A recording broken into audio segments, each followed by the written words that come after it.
Sure. Do you have anything you want to say today?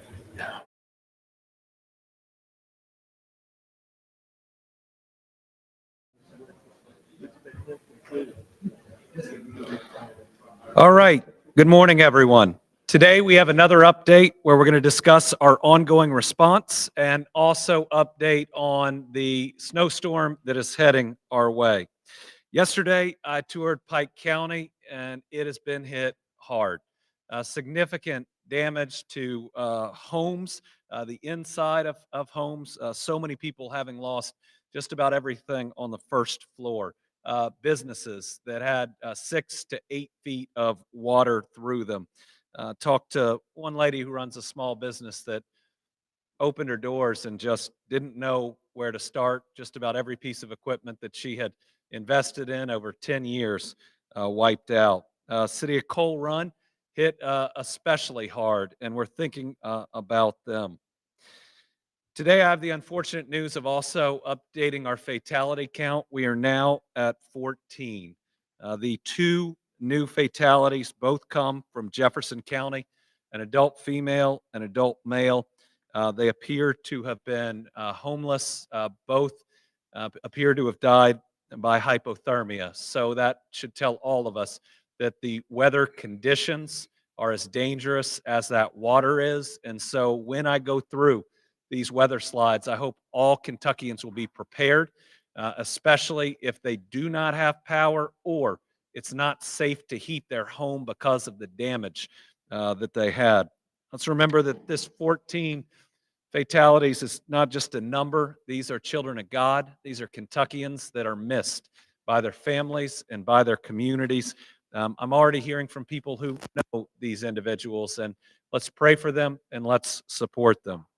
Uh, we now have disaster declarations, written declarations from 44 counties, uh, verbal declarations by 13 counties, 12 cities written, and 7 cities verbal. That again should reinforce that this has been a natural disaster and continues to be of incredible breadth all across Kentucky, with counties hit, in the east, in the central, and in the west. I mean, you look at Pike County and Woodford County, both being counties that have written disaster declarations.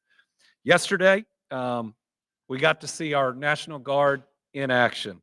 We've long had the best National Guard in the country, and they proved it again. The Kentucky National Guard, Kentucky State Police, and Kentucky Emergency Management, alongside partners from Indiana and Tennessee National Guard, to work together on more than 800 response missions yesterday. Their dedication and teamwork have been critical in this response. Yesterday in Martin County, we sent out helicopters from KSP as well as the Kentucky and Indiana National Guards. In a combined effort of teamwork, they successfully evacuated 296 Kentuckians from a couple of apartment complexes where the water was rising and created very serious concern. As the situation evolves, the Kentucky National Guard is transitioning from life-saving missions to recovery efforts focused on debris removal, restoring access, and transporting supplies to affected communities. And we're going to be pre-positioning Guard assets for the coming snowstorm, given our concern about getting the roads pre-treated and what 6 to 8 inches in some areas of snow can do on top of what we've already seen. There's some concerns there because of people being stranded, maybe not being able to get out because of mudslides on the road. And so we want to make sure that we're ready. I want to personally thank the Guard, KSP, and KYEM for their hard work. We're proud of them. Soon you're going to hear about this mission from Brigadier General Brian Wurtzler. I want to go over a couple of weather slides so we know what's coming at us because it is significant. Let's put up the first one. So this is the most recent forecast from the National Weather Service, which continues to give us updates. What it says is that we could get in the west, I think up to 8 inches of snow in some areas. And then in the east, places that are hurting like Pikeville, could get 6 to 7 inches. With what we have seen in the weather recently, we are worried that we could get the higher end of this weather. The worst part will be west of I-165 in western Kentucky, but 2 or 3 to 7 inches in places that have been hit hard can be dangerous. Let's look at the second one. This is the timing for when we believe this weather is going to hit. This is a snowstorm in the middle of a natural disaster. It's going to start today in the west, 3 to 6 p.m., and then it's going to go across the state. The worst of it is going to hit and ultimately be out tomorrow morning. But everybody recognize that this may be in your evening tonight or even overnight into the early hours. The heaviest snow between 9 p.m. tonight and 5 a.m. on Wednesday. Uh, that's concerning in and of itself, but the next slide is the one I'm worried about the most. It's going to get really cold.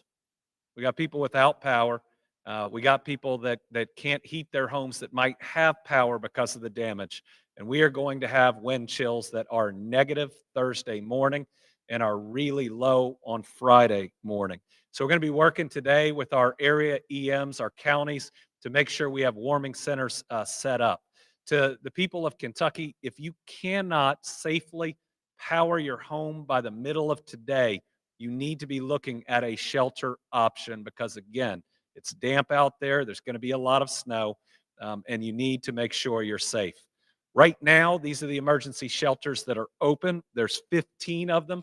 They're on your screen, but we hope to publish more as the day goes on. You can call your local emergency management office and ask about shelter options. So I want to say this again. We still have a lot of people who cannot heat their homes, even if they have power, because of the damage. They worry about electrical, and it's going to get really cold tomorrow morning. So let's make sure that we've got enough centers open.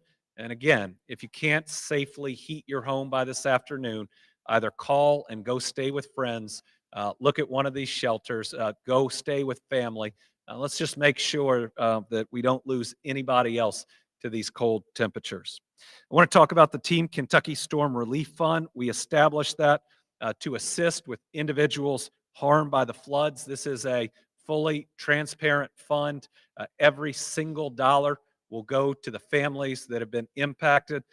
This is so transparent, even just an open records request, you can see exactly how the dollars are spent. The first thing we do with all these funds is to pay for funerals. Right now, we're going to have at least 14 of them. But as of this morning, there's just over $50,000 that have been donated from 561 donors. So just to cover funerals, we're going to need a little bit more help. I mean, remember, we mourn together first, and none of these families that have lost their loved ones to such tragic circumstances should have to worry about being able to afford a funeral or should have to wait for reimbursement for one. So I'd ask everybody out there, let's be generous to help these families, especially in their time of grief. We have operations teams across the country, across the Commonwealth. They are in Clay, Perry, Leslie, Letcher, Knott, Breathitt, Harlan, Floyd, Pike, and Martin counties. We still have 2 National Guard helicopters in the east at Big Sandy, able and available to help. We have more air support from our Guard that is here in Frankfort, as well as KSP that can be deployed as needed. We were able to release the Tennessee National Guard. We thank them very much. We believe Indiana will head back home today. We're really grateful for all of their help. We're going to be able to draw down some, especially of the out-of-state teams that are here as we move from an emergency response that'll likely continue through this snowstorm, but eventually to more of a recovery phase. I want to thank all our utility workers because as this cold approaches, we're now down to just 4,189. Actually, it went up a little bit, 4,303 customers without power. But do remember that some people that have power might not be able to safely heat their homes because of the water damage that they've experienced. The drinking water systems are coming back online. We still have one system not operational, Elkhorn City, but they are working hard. They're working really hard to get that back up online, and we appreciate them. We have 26 systems under limited operations. We have 53,077 service connections under boil water advisory. That's higher because we now have more customers that are getting water, but it's just going to have to be boiled for a period of time. We now have 18,245 service connections without water. On wastewater, we have two systems that are not operational. That's the Jackson and the Thelma plants. 32 are listed as limited operation. 13 are bypassing. 12 systems with lift stations have reported overflowing. Our Kentucky State Police was a part of that air rescue and then is helping each and every day in their communities. Since Saturday, the telecommunicators have taken 9,663 calls for service. They continue to assist in so many different ways. Um, this is new today. Our Kentucky State Police posts are going to be open to take calls about missing persons or individuals that might need wellness checks. I believe we have the district numbers that are up on the screen right now. What this will allow us to do with both our USAR teams and KSP is do more targeted wellness checks where we believe that there is a concern for an individual. We did not lose cell phone service for most of the areas affected, which leads me to believe that most people have contacted their family members or their friends. But if you are worried about somebody, you haven't heard from them, you know where they live, these are numbers to call.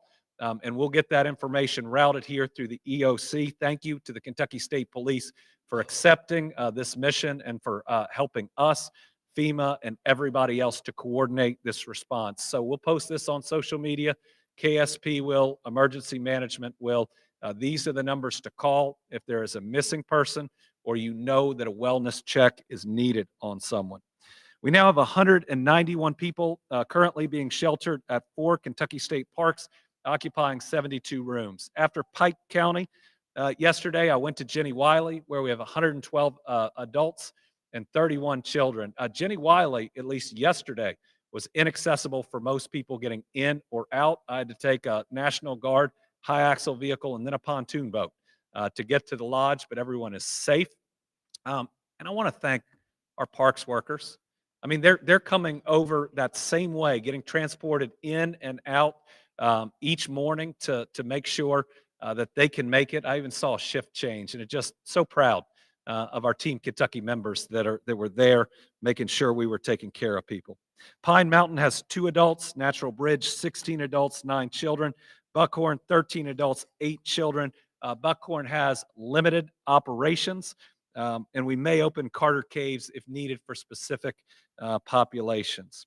Kentucky Transportation Cabinet update. Remember, these numbers go up and down. They may go up because of mudslides. The embankments are wet, so we're having new hazards on the roads. 296 state or federal roads that are closed, and they are in every corner of the state. Still about 2,300 Department of Highway personnel that are out there and that are going to be out there with this winter storm coming. So remember, they, like the people in this EOC, have been working since at least Saturday on very limited sleep. So give them a wide berth. When you see them in your community, thank them. These are heroes like everybody in this center that are doing their very best, that are working overtime because they care about their fellow Kentuckians. Challenges are going to continue this week as some of the rivers have not yet crested. We can have backwater flooding. We have saturized ground plus freezing temperatures that could lead to more mudslides. And again, the receding water could lead to embankment failures. In good news, all our driver's license offices are open today. Some had been previously inaccessible. We showed you earlier, we have 15 emergency shelters open right now. These have been primarily for flood victims. We're going to need warming shelters across the state, especially in these areas. Again, if you don't have power or can't safely, let me say that again, safely heat your home, because there are lots of ways that people try to heat it unsafely. You need to be calling friends or family. You've got some time today to do that. Please, we're already in a very difficult situation. We don't want it to get worse. You have time to get to a safe place by tonight, to wake up somewhere warm as opposed to the wind chills that we're going to see tomorrow. City of Jackson's water's been restored. That means our 2 Department of Juvenile Justice facilities located there, they're now able to shower and wash clothes, but we're continuing to use bottled water until it's safe. The Southeast State Correctional Complex in Floyd County now has access to water, but boiled water advisory is in effect. A bridge leading to the maintenance building of the Bell County Forestry Camp, which is a minimum security prison, has been completely washed out. It's not affected our operations. It just is affecting that infrastructure. All right, once again, I want to go over when to call 911 and when not to, and that will apply in this snowstorm that's coming as well. If you have an emergency or a life-threatening situation, call 911. We want you to call 911. The people are ready to take that call and get help to you. But if you're not in an emergency or life-threatening situation, if it's more of an immediate need situation, you need to call the 502-607-6665 number. A lot of people are doing this, and I just saw we were backed up a certain number of calls. We're surging the number of people to answer them. Please keep calling this number. We'll do everything we can to have enough staff to get to you. And if you've made a call that haven't heard back, know that we are adding additional resources there. Finally, this morning, we applied to Secretary Noem and President Trump through FEMA for individual assistance for our people. If that's approved, there would be serious needs assistance available of $770, cleaning and sanitizing funds of $350, and then potential applications with a max grant award of $43,600. From what I saw yesterday, I think this is an event where people might not have that max amount of damage, but they'll have lost a whole lot, especially on their first floor, appliances and other parts of their home. And then there'll need to be some serious repairs, electrical, HVAC, and others to make their home habitable again. I'm going to turn it over to the general. He will be followed by Director Gibson, who I'm told I called secretary yesterday. He has not, at least yet, been promoted, and he has not gotten a raise, but he is still here, working as hard as he can. And let me just, as I turn it over, you can see some of the folks that are in here. This is level 1. This is the A team. They've been working a ton, and I just want them to hear, and I want you to hear how grateful I am to everyone at the EOC, all of our emergency managers that are out there. They should be really proud of their work, and we should be really proud of them. General? Thank you, Governor. Good morning. I'm Brigadier General Brian Wurtzler. I'm the Deputy Adjutant General for the Kentucky Army National Guard. Since Friday, we've had more than 250 soldiers and airmen from the Kentucky Army and Air National Guard, as well as airmen or air guardsmen from Indiana and Tennessee National Guard, as the governor mentioned. Within our units from 149th Maneuver Enhancement Brigade, 75th Troop Command, 63rd Aviation Brigade, within the Air Guard, 123rd Air Wing, their Special Tactics Squadron, and their contingency response teams have been on mission. We have assisted in 16 of the counties from Paducah to Prestonsburg since Saturday. We are happy, as the governor alluded to, talk about the mission yesterday, the Joint Air Mission, working with KSP, where we rescued 296 Kentuckians in Martin County, utilizing 9 aircraft from KSP, Kentucky National Guard, Tennessee National Guard, Indiana National Guard. As the search and rescue winds down and our ground teams are assisting with debris removal to restore trafficability in affected counties right now. As we transition our missions from flooding response to potential winter weather response, our focus remains on the safety of Kentuckians that we serve, as well as our airmen and soldiers within the Kentucky National Guard. The National Guard's motto is always ready, always there. And we will continue to work with the governor and the Kentucky Emergency Management to anticipate needs and deploy resources as requested. The Kentucky National Guard remains committed to safeguarding the well-being of the Commonwealth's citizens during this challenging time. Thank you, and I'll be followed by Director Gibson. Thank you, General. Thank you, Governor. So this morning, I just come to you with a brief update on the operational status. The governor's done an excellent job telling you about what's going on now and what's coming up with this new weather event. So I wanted to just give you a brief update at that operational level, what's going on for us and the things that we're doing. We're still working very hard to make sure that all of our people have got the resources that they need to get through this next event.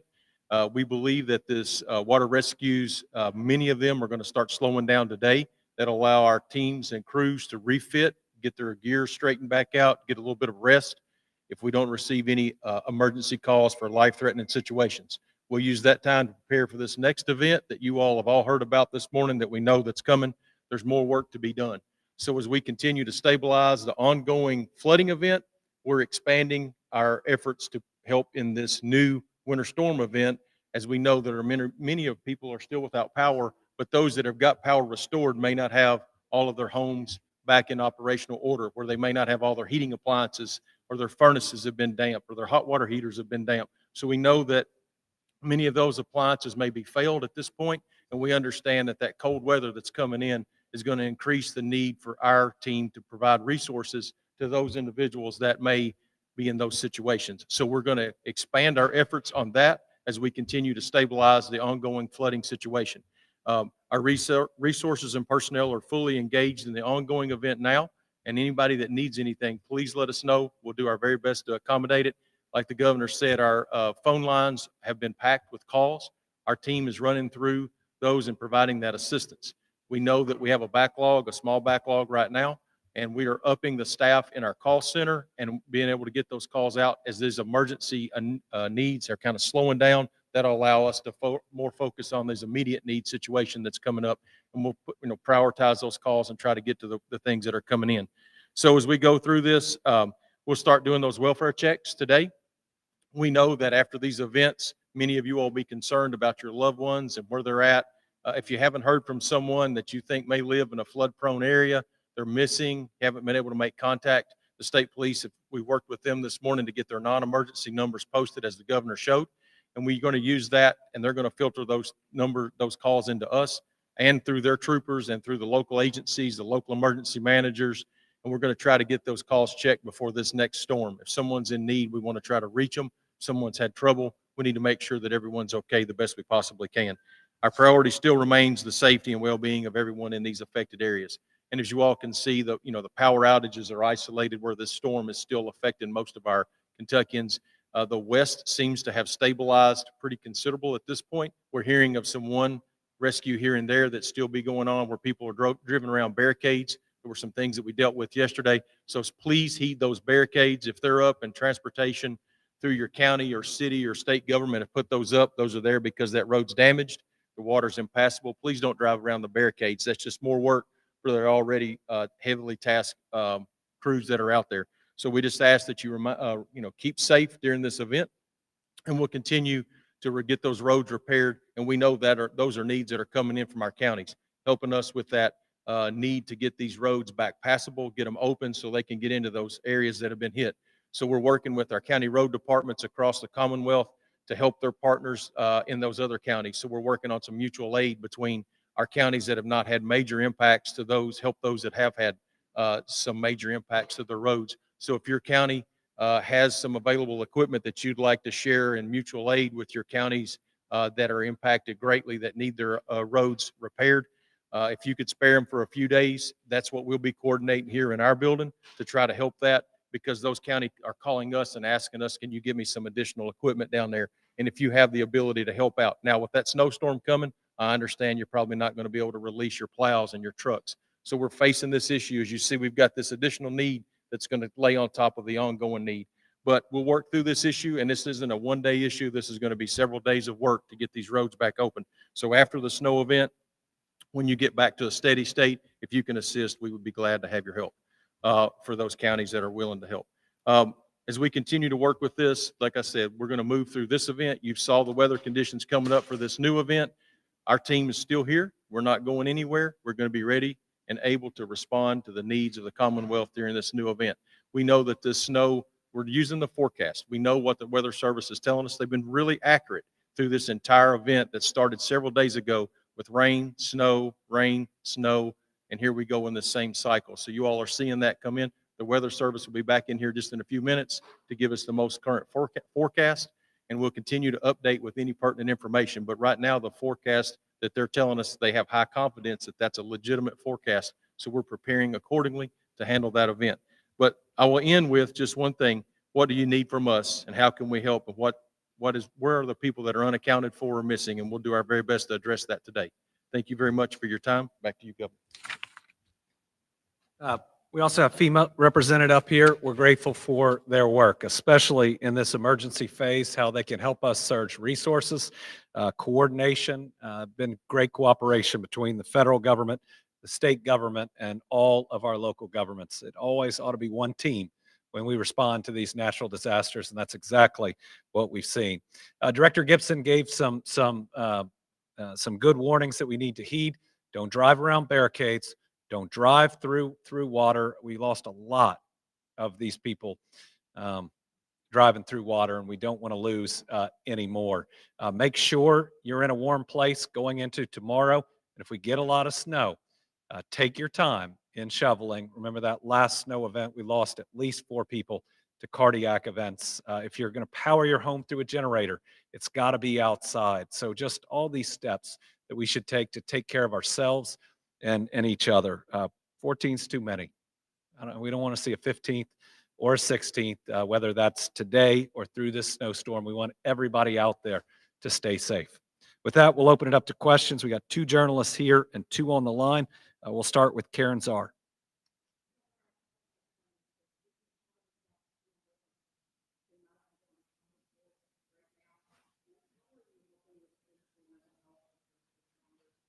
We do not have a number right now on the missing. We'll see as it starts to come in.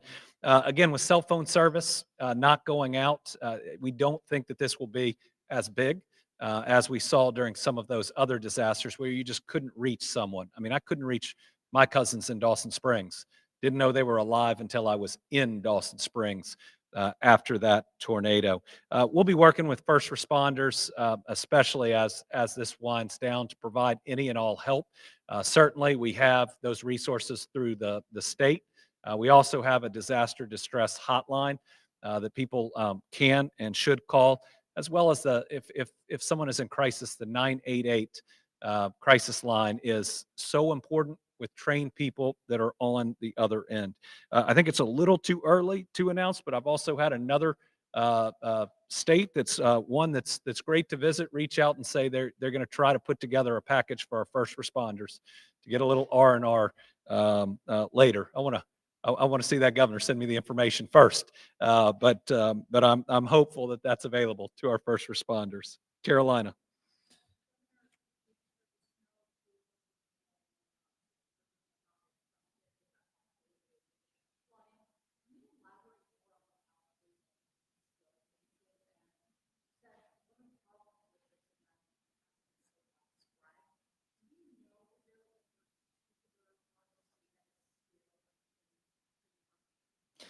What we've seen are impacts from this storm, from this flooding throughout the state.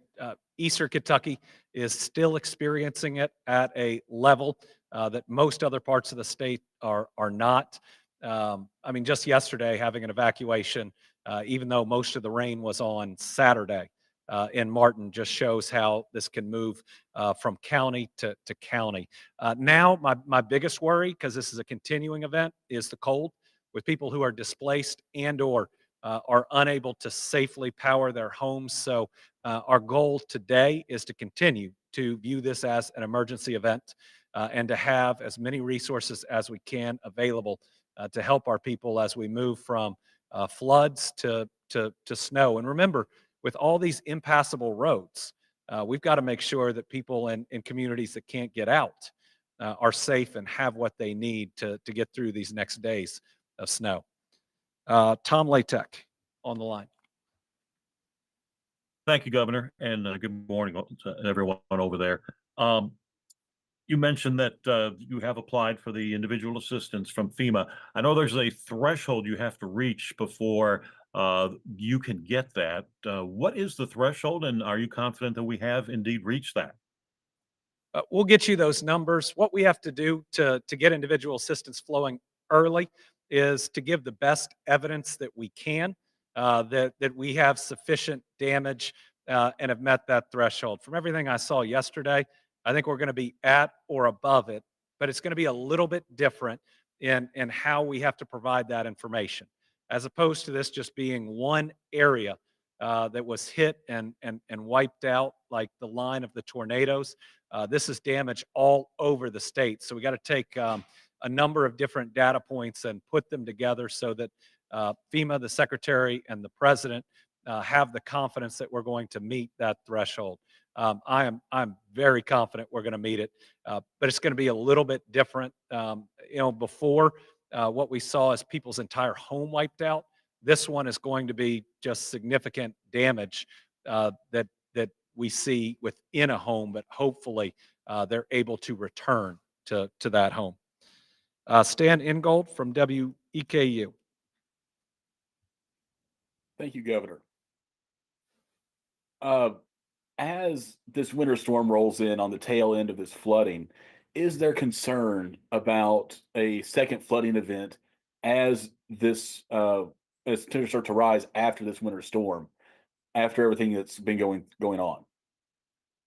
At the moment, flooding isn't the top of those concerns and isn't predicted for this to significantly add to the event we faced. We're more concerned with the roads, people's safety on the roads, and then the really cold temperatures coming in. Those are the two primary concerns that we're facing now. So let me say it again. If you can't safely warm your home by this afternoon, make sure you call friends or family, go stay with them, get kids to a safe place or find one of these emergency shelters. It's not fair that we got hit again. It's not fair that some of the same areas got flooded again, and it's certainly not fair that we're getting hit by a snowstorm while this is still going on. But we here in the EOC and in our counties, we don't get to stop because it's not fair. We got to push through and do the very, very best for our people. And we need the people out there to respond and make sure that by late tonight you are in a safe place. All right, we will have more updates through social media that we'll push out today. I want to thank everybody for getting the best information out. Reminder, the Team Kentucky Storm Relief Fund is important. I want to make sure these families don't have to worry about those funeral expenses, and far too many families are going to have one of those funerals. So let's be great Kentuckians. Let's take care of each other today. I want to finally put up the numbers again of our KSP posts as we close out. Those are the numbers to call if you are worried about someone being missing. Call the post in that area and or have a wellness check that you believe needs to be conducted. Thank y'all.